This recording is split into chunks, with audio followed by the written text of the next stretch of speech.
The sarcasm is kind of a way to make light of the situation that he's in, and I think he kind of takes that with him everywhere he goes, you know? Start with a fun one. Can you describe season 2 with an emoji?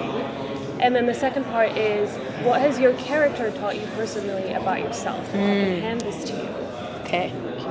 Season 2 with an emoji. Like, okay, I'm gonna make my own emoji because we have Genmoji now. It's like a giant ship and people crying, but then also to a giant group of kids hugging at the top. I love that. Yeah. Interesting. On the low, you agree? You concur? I concur. concurs. I would say I would describe it with the wave emoji. Okay, yeah. There's so much water everywhere all the time. Always drowning. Yes. It's great. It's great.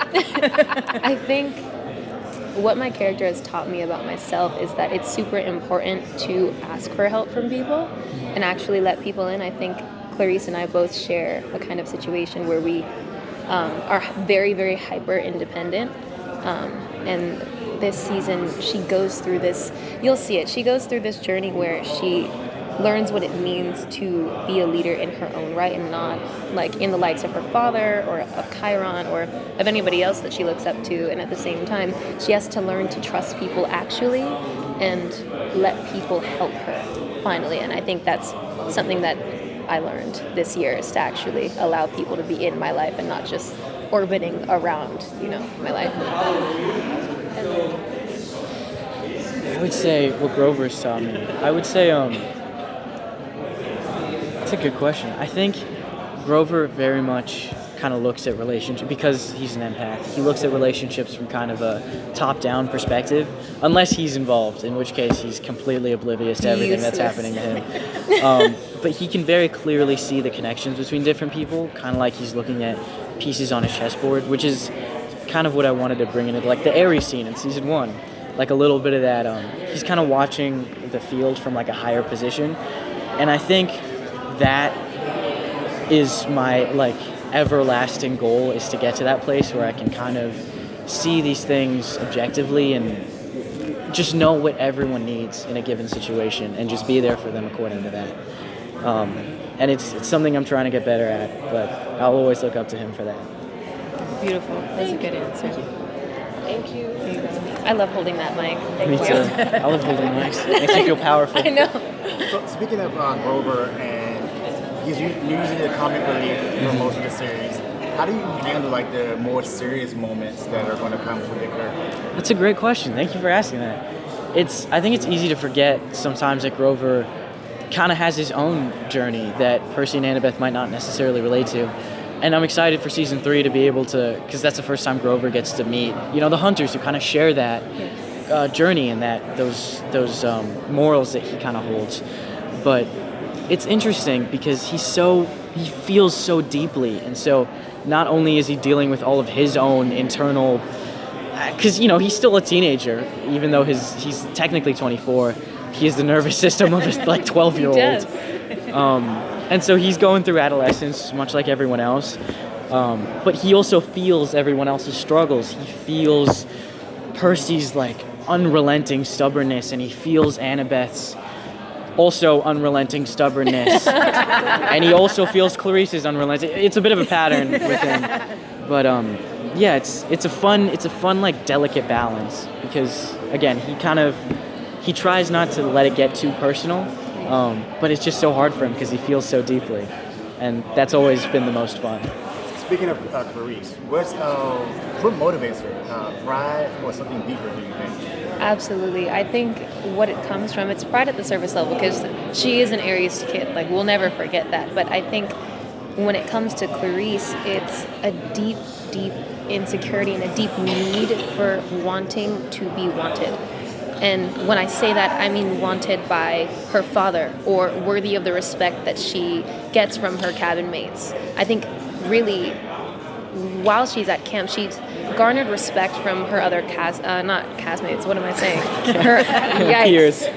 Oh my gosh. She garners respect from her peers kind of by instilling fear in them of her and her skills and, ability to, wield her spear and things and such like that. However, all she wants deep down is to just be chosen by her father, because she never has been and probably never will be. So starting off for her on her journey, that's what is motivating her dad. And I think it's less about him and also more so about glory for her family. It's Kleos, Kleos, Kleos all the time. But as we go down her hero's journey and she starts to develop, I think she discovers what it means to actually have community and actually have family. And she discovers that she's not going to be able to get what she wants in the end if she is trying to be like her father. Being feared is a lonely way to live. Exactly. She learns that very, very quickly, that being her father is not going to get her anywhere. So she has to decide to actually lead in her own way. And I think that opens up her brain and opens up her mind and her heart as well to new possibilities and relationships and experiences. And eventually she'll come to be a completely different person. But yeah, that's what I would say about her. This will be the last question. So, Grover, what was the You can call me Grover. You can call me anything. Call I'll him Groovy respond. anytime. so what was it like when you put on the wedding dress for the first time? Sorry, I'm getting emotional. Beautiful. I mean, it was genuinely, as a fan of the books, I mean, I didn't even think about it during the first season. That's a lie. I thought about it all the time. But I kind of, actually being there in the first fitting, it was surreal. It just didn't feel real until I actually got there. And putting it on, it's such an iconic part of the series that you're almost putting on these expectations from everyone. But it was just it was perfect. It was genuinely exactly how I imagined it. And so much detail and love and care. That is very true. Yeah, and Yes. 8 different fittings went into that. So I'm very excited to see. Kate did her thing. Kate did with her that, thing. for sure. She brought in her own personal collection of Swarovski jewels just to throw on this Be the ruined. dress. Yeah, Absolutely. it's incredible. So I'm excited for people to see it very So much. much So. attention. Yes. I bet your cast loved seeing it. Oh, big time. Yeah, yeah. His eyes lit up the second he put it on. He had a little pep in his step when he was Thank you. walking. I'll tell you, this one knows how to walk in heels. Stop it. For sure, girl. What I do all day. No, I'm literally. always on my He's tiptoes. always on his tiptoes. When we shoot, fun fact. It's like when second we nature to shoot- me. Fun fact. Oh my god, I'm sorry. Anyway, when we shoot, he shoots on his tiptoes, legitimately, all day long. He has calves of steel. They're gorgeous. Thank you. Thank you very much. Hashtag House of Steel. Put it out there. Thank you so much. Thank you. I mean, I guess we were excited to get out into the real world. We were going on some crazy locations and building some crazy sets, and that was a decision we made early on to get rid of the volume. And so that was exciting from a production standpoint. And then we were excited about moving some stuff up from the later books that were lurking in the background into the front part of the story, like the Great Prophecy.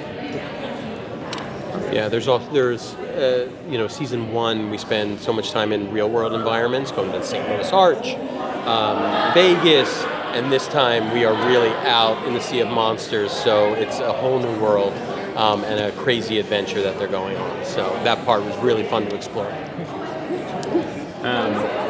I think you tell a story in the first season about these 2 lonely kids who find each other, and there's this sense of you're watching a friendship form, and it ends with a hug, and I think there was something that was exciting about the next chapter of that story where kids' friendships aren't that simple, and just making a friend doesn't mean that there aren't rocks ahead. And so telling that story really with Percy and Annabeth at the core of it was really exciting. I think from a production standpoint, I got turned on by the idea of doing a Cyclops. Yeah. I don't know that I've ever really seen a great one. It's really hard. It doesn't make any sense. All of the ways that you would go about creating a creature in terms of trying to understand how it evolved that way and why it makes sense as a creature, you have to still keep a grasp of, but a really loose grasp. And that process of sort of trying to create something that you've seen dozens of times, but it's never quite clicked, was a really cool challenge to try to figure out a problem like that. And I think from the beginning, getting into this with ILM and everybody buying into let's do a great version of this was really exciting. You don't get to do that often, so that was fun. And especially with a lead. He's the third lead of this Yeah. season, so he's in it a lot, and you can't hide it. Like you have to do it right. And we workshopped a bunch of different things, and then John really pushed for this version, which was kind of pushing the envelope and doing something that hadn't been done, that they were using a kind of technology that they were developing to swap stunt actors' faces, right, with other, but not to create one eye out of two, and not have CGI animators to use his eyes. And to get a performance. Yeah, to get a performance into one eye. What happens when you have two eyebrows? I know when you're angry, and I know when you're surprised. When you have one eyebrow, the math is entirely different. And so what I hope will look totally organic on screen, and very quickly you'll forget that it was an effect, was just a pretty significant mountain to climb. But it was fun. Those are the things I think that making this show you get to do that a lot of shows don't really get to play in that playground. I would never have thought about that with an eyebrows like that. You would really quickly once you started down that road. And so much of performance, an actor's performance, is here. Yeah. Are your eyes, and how your eyes move, and what you're reading out of your eyes. So we needed to preserve what Daniel brought, and so they figured out how to protect that performance. And honestly, the biggest part of it, ILM, I think, figured some things out that I'm not sure they'd be able to figure out. But without Daniel in the middle of that, you could do all of that math and it still doesn't matter. And because they're really just tracking his performance, and his performance is so endearing and charming and smart and nuanced, and the idea that a performance like that met a technological solution that could match it was really fun. That's gratifying. What about bringing the chariot action to screen? That must have been a challenge as well. It was the biggest, other than the eye, which I think was its own challenge. Nobody was going to get run over by a horse with Yeah. the eye. The worst case scenario is we were all it would gonna be look embarrassed. bad. Yeah. The chariot race was our biggest undertaking. Not only the whole circuit that we built, but the three of us stood around with our stunt team and our production team and one of the best horse guys in all of Canada, a guy named Danny Virtue. And we said, can we do this practically? That was the thing, because most of the time it's been done, it's a lot of CG work, a lot of CG horses, and we didn't have one CG horse in the entire sequence. It is all real horses. And we wanted to do it the right way on our homemade track. So it wasn't even like we were using a circuit that actually does horse racing. We had to create it so that it was safe for the horses, safe for the kids. You say homemade like we made it. That was a big yeah. And we had to get the horses Homegrown. from the Calgary Stampede. Yeah. Right? And they had to train these horses for months to make sure that they could handle this track. And to switch out the logistics of when a team gets tired and swap them out with another team, but they had to be the same color, right? And all that. I think it was a total of 26 horses that we used throughout the many days. I think with a sequence we shot over 9 days. It was nine. We were really nine worried days. about horses getting hurt. I remember that was one thing, like Jim Rose said, he goes, guys, a horse is going to get hurt. Like, we're going to have to accept it, and then we didn't have it. So That's good. Because normally what happens is, like, if the chariot gets too close, the horse gets too close to the chariot, which sometimes can happen if they stop a certain way, and that's where they worry about the horse's legs. But everybody was so professional, and not one single horse was hurt. And the horses had a blast. They told us the best times. And how much did you work with Rick on just tweaking the story for this season? I mean, Rick is in the room, right? And he's also writing his next books and stuff like that. So he's doing a lot. But we used his guideline, not just his books, but he would write a document that covers the whole season, and then we would work with that, and tweak it. And then when we got into the realities of each episode, once we got to a story breaking, far enough in the story breaking, we took them through every beat. And there were times where it was like, hey, that's great, that's a great change, that doesn't work. I don't think fans will like this. Oh, that's interesting, And so then it's just a process of moving forward and repeating that at outline, repeating that in script. So We said this from season 1 that he always, it's an opportunity for him too, right? He wrote these 20 years ago. So when we're evolving this, he has the opportunity to look at his material again and say, oh, maybe I would have done this a little differently. Oh, I would have adapted this. So he's a partner in all of that work. Thank you very much. Thank you guys Thank so you. much. Thanks. Hey guys, how's it going? If I could ask you really quickly, can you describe season 2 with an emoji? And then the follow-up question is, what have each of your characters taught you about yourselves? An emoji, is there like like the pop, like the explosion emoji? I would say. And then what was the second part of the question? I'm sorry. What has your character taught you about yourself? I think that's a really, really good question, actually. I think a lot of the times Percy doesn't think a lot of stuff through.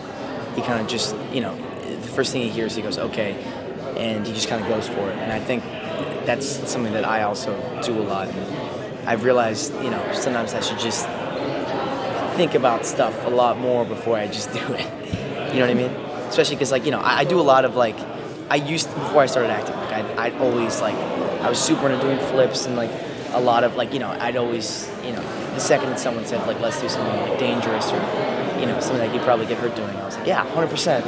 And now it's I kind of have to think about, okay, there's an entire production that needs me not to have 2 broken legs, So that's been a huge thing for me. Thank you for sharing. Yeah, I think for me, I think Tyson's really taught me that openness and sensitivity is a superpower of its own type.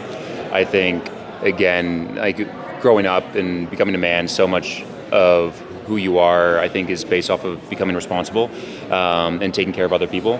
But you also learn pretty quickly on that trust is something that kind of is given over time, and that walls are usually put up pretty early on. And with Tyson, it's just not the case at all. He's very, very open, very, very loving from the moment that he meets anybody, and willing to see the best in everyone. And I think it's on the surface such an easy kind of answer, but I think stepping into that space for so long and living in that space and finding how vulnerable that made me feel and how much strength I think that it takes to kind of be in that space consistently was something that was really, really cool. And something I was really grateful for, and hopefully something that I also take into my future as well. It's a way better answer. Thank you. No, that was amazing. Thank you. What's it like trying to act with one eyeball? So easy. They make it so easy for me, honestly. All the stuff was in prep was figuring out the physicality. So it's just with one eye, it's just okay, your depth perception's off, so I'm moving more carefully. It doesn't look like a smooth human kind of movement, whether especially if he's running or walking. Tyson run was something that was noted on set. So it's just being more careful of everything. Your periphery's off. It's just so much more limited. So when there's sounds, when there's action, when there's danger, it's more of a full body turn. There's more of a reaction to it. Just be able to actually be able to take it in. And so once those habits were formed, it really was just everything was emotional. On the day, it was just looking at everybody the way that I normally do, connecting with everybody the way I normally do, and letting the incredible team that we have take care of all of the actual CGI and eye aspects. Yeah. Walker, I have a question.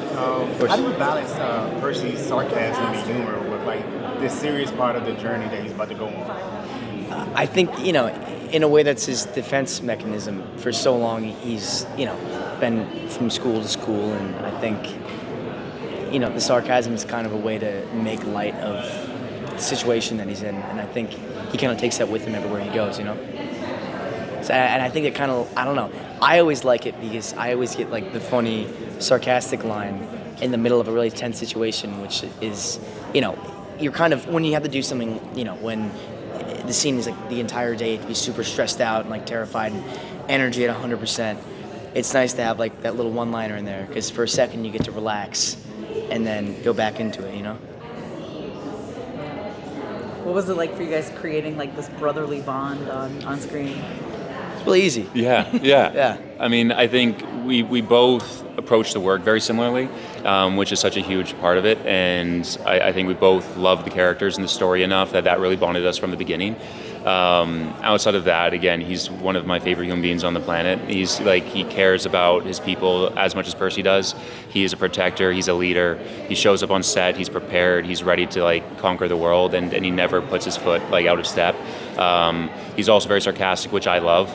And so on a Disney production, it allows me to feel free to relax myself more, which is great. But no, it was so easy. And again, hopefully, I think from the way that you've talked about it so far, it seems like it was pretty mutual, which is good. 100%. Yeah.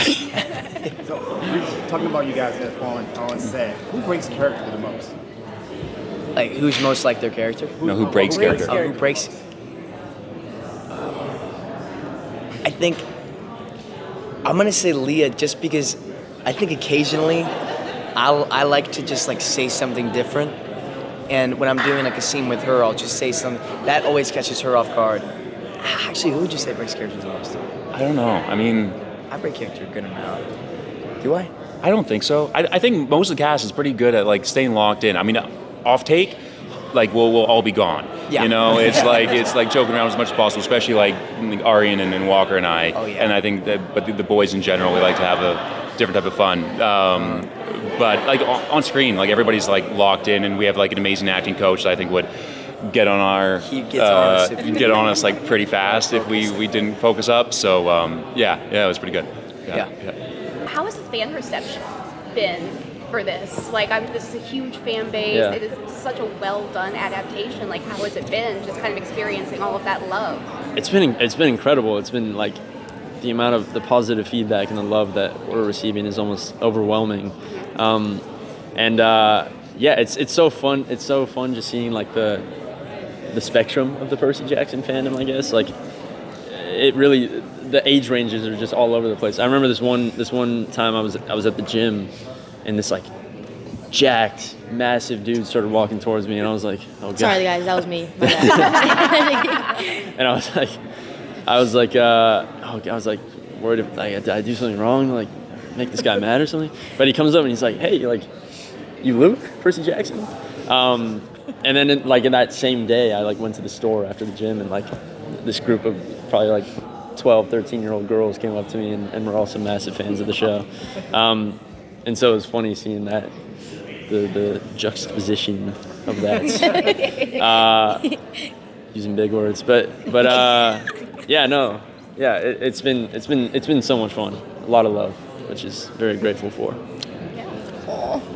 No, the love is great. It's deserved. Thank you so much. Thank you. Sorry. Good to see you. Yes, you too. Good, how are you? So if you had to describe season 2 with an emoji, what would it be? And follow-up is, what have your characters taught you about yourselves? Okay, what would you think? And it can be any emoji. Any emoji? For season 2? I'm trying to tease it without teasing it, you know? Yeah, yes. I'm thinking like boat, like a boat emoji, like maybe like a cruise ship emoji. Waves. Or even just the ocean emoji, like a wave. I would do like what's the two people, like, I don't know what it's called, like whatever the thing that's like you're holding, like it's like a pin or something, like yeah, I know what you like you like fight with like the two guys in white, like they fight like this, like yeah. So I do that because it's like sword fighting, like you're fighting each other. The fencers. The fencers. Yeah, thank you. I don't know why I said pin, like the fencing people. Yeah, you seem like this, like to each other. I do that. And then what have your characters taught you about yourselves? Wow. That you need to. I'd honestly be like, no, I'm joking. You go ahead. You go ahead, because I answered the last one. No, you go. No. It's okay. I don't. No, please. No, I think that you need to fight for what you believe in, because that's what Luke said. That's actually within reason. Bro, that's why I got quiet. I was like, wait. I was like, for Kronos?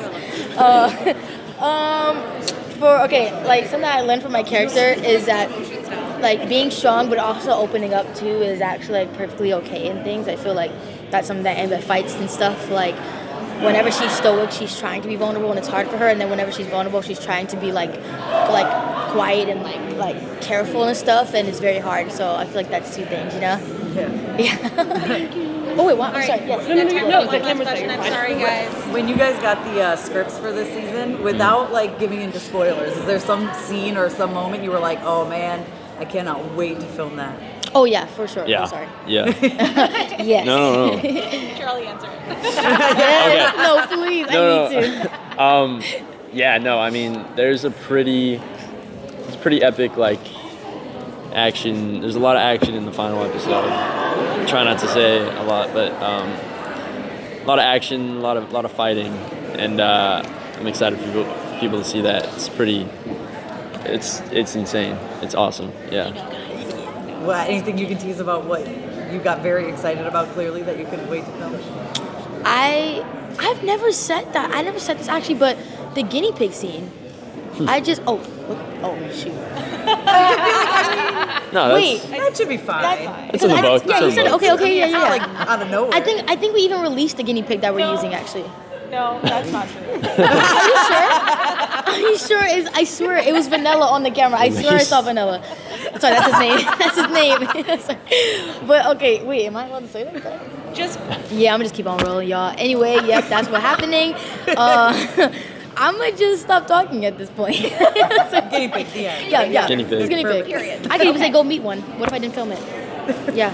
there may or may not be guinea pigs. Exactly, may or may not. That's the takeaway. Who knows? Exactly. May or may not be fights and or guinea pigs. Yes.